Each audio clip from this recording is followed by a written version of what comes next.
श्री सीताराम चंद्राभ्याम नमः। अयोध्या कांड 110वां सर्ग। वशिष्ठ जी का सृष्टि परंपरा के साथ इक्ष्वाकु कुल की परंपरा बताकर ज्येष्ठ के ही राज्याभिषेक का औचित्य सिद्ध करना और श्री राम से राज्य ग्रहण करने के लिए कहना।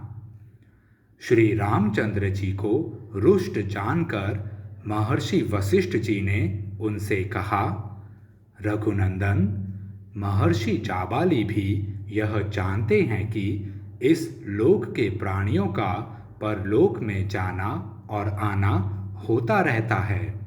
जगदीश्वर, इस समय तुम्हें लौटाने की इच्छा से ही इन्होंने यह नास्तिकतापूर्ण बात कही थी। तुम मुझसे इस लोक की उत्पत्ति का वृत्तांत सुनो।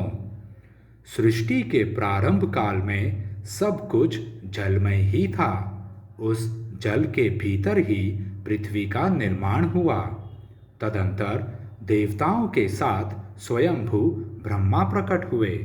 इसके बाद उन भगवान विष्णु स्वरूप ब्रह्मा ने ही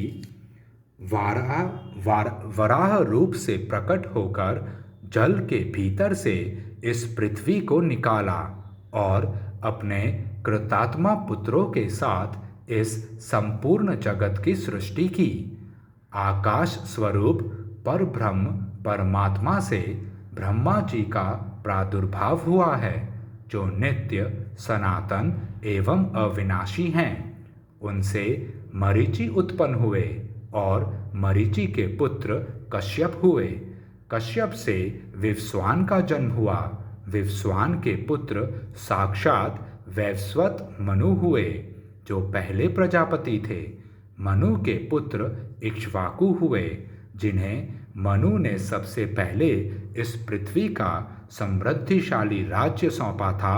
उन राजा इक्ष्वाकु को तुम अयोध्या का प्रथम राजा समझो। इक्ष्वाकु के पुत्र श्रीमान कुक्षी के नाम से विख्यात हुए। कुक्षी के वीर पुत्र विकुक्षी हुए। विकुक्षी के महातेजस्वी प्रतापी पुत्र बाण हुए। बाण के महाबाहु पुत्र अनरण्य हुए, जो बड़े भारी तपस्वी थे। सत्पुरुषों में श्रेष्ठ महाराज अनरण्य के राज्य में कभी अनावृष्टि नहीं हुई, अकाल नहीं पड़ा और कोई चोर भी नहीं उत्पन्न हुआ। महाराज अनरण्य से राजा पृथु हुए। उन पृथु से महातेजस्वी त्रिशंकु की उत्पत्ति हुई। वे वीर त्रिशंकु विश्वामित्र के सत्य वचन के प्रभाव से सदेह स्वर्गलोक को चले गए थे। त्रिशंकु के महायशस्वी धुंधुमार हुए। धुंधुमार से महातेजस्वी युवानाश्व का जन्म हुआ। युवानाश्व के पुत्र श्रीमान मानधाता हुए। मानधाता के महान तेजस्वी पुत्र सुसंधि हुए। सुसंधि के दो पुत्र हुए, ध्रुव संधि और प्रसेनजित। ध्रुव संधि के यशस्वी पुत्र शत्रुसूदन भरत थे। महाबाहु भरत से असित नामक पुत्र उत्पन्न हुआ, जिसके शत्रुभूत प्रतिपक्षी राजा ये है तालजंग और शूर शशबिंदु उत्पन्न हुए थे। उन सबका सामना करने के लिए सेना का व्यूह बनाकर युद्ध के लिए डटे रहने पर भी शत्रुओं की संख्या अधिक होने के कारण राजा असित को हार कर परदेश की शरण लेनी पड़ी। वे रमणीय शैल शिखर पर प्रसन्नतापूर्वक रहकर मुनि भाव से परमात्मा का मनन चिंतन करने लगे। सुना जाता है कि असित की दो पत्नियां गर्भवती थी। उनमें से एक महाभागा कमल लोचना राजपत्नी ने उत्तम पुत्र पाने की अभिलाषा रखकर देवतुल्य तेजस्वी भृगुवंशी च्यवन मुनि के चरणों में वंदना की और दूसरी रानी ने अपनी सौत के गर्भ का विनाश करने के लिए उसे जहर दे दिया।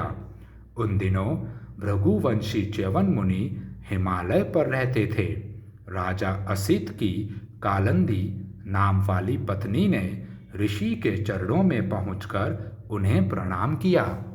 मुनि ने प्रसन्न होकर पुत्र की उत्पत्ति के लिए वरदान चाहने वाली रानी से इस प्रकार कहा, देवी, तुम्हें एक महामनस्वी लोक विख्यात पुत्र प्राप्त होगा, जो धर्मात्मा, शत्रुओं के लिए अत्यंत भयंकर, अपने वंश को चलाने वाला और शत्रुओं का संहारक होगा। यह सुनकर रानी ने मुनि की परिक्रमा की और उनसे विदा लेकर वहां से अपने घर आने पर उस रानी ने एक पुत्र को जन्म दिया, जिसकी कांति कमल के भीतरी भाग के समान सुंदर थी और नेत्र कमल दल के समान मनोहर थे। सौत ने उसके गर्भ को नष्ट करने के लिए जो गर विष दिया था, उस गर के साथ ही वह बालक प्रकट हुआ, इसलिए सगर नाम से प्रसिद्ध हुआ। राजा सगर वे ही हैं जिन्होंने पर्व के दिन यज्ञ की दीक्षा ग्रहण करके खुदाई के वेग से इन समस्त प्रजाओं को भयभीत करते हुए अपने पुत्रों द्वारा समुद्र को खुदवाया था। हमारे सुनने में आया है कि सगर के पुत्र असमंज हुए, जिन्हें पाप कर्म में प्रवृत्त होने के कारण पिता ने जीते जी ही राज्य से निकाल दिया था। असमंज के पुत्र अंशुमान हुए, जो बड़े पराक्रमी थे। अंशुमान के दिलीप और दिलीप के पुत्र भगीरथ हुए। भगीरथ से ककुत्स्थ का जन्म हुआ, जिनसे उनके वंश वाले काकुत्स्थ कहलाते हैं। ककुत्स्थ के पुत्र रघु हुए, जिनसे उस वंश के लोग राघव कहलाए। रघु के तेजस्वी पुत्र कलमाशपाद हुए, जो बड़े होने पर शापवश कुछ वर्षों के लिए नरभक्षी राक्षस हो गए थे। वे इस पृथ्वी पर सौदास नाम से विख्यात थे। कलमाशपाद के पुत्र शंखण हुए। यह हमारे सुनने में आया है, जो युद्ध में सुप्रसिद्ध पराक्रम प्राप्त करके भी सेना सहित नष्ट हो गए थे। शंखण के शूरवीर पुत्र श्रीमान सुदर्शन हुए। सुदर्शन के पुत्र अग्निवर्ण और अग्निवर्ण के पुत्र शीघ्रग थे। शीघ्रग के पुत्र मरु, मरु के पुत्र पशुशुश्रव तथा पशुशुश्रव के महाबुद्धिमान पुत्र अम्बरीश हुए। अम्बरीश के पुत्र सत्य पराक्रमी नहुष थे। नहुष के पुत्र नाभाग हुए, जो बड़े धर्मात्मा थे। नाभाग के 2 पुत्र हुए, अज और सुव्रत। अज के धर्मात्मा पुत्र राजा दशरथ थे। दशरथ के ज्येष्ठ पुत्र तुम हो, जिसकी श्री राम के नाम से प्रसिद्धि है। नरेश्वर, यह अयोध्या का राज्य तुम्हारा है। इसे ग्रहण करो और इसकी देखभाल करते रहो।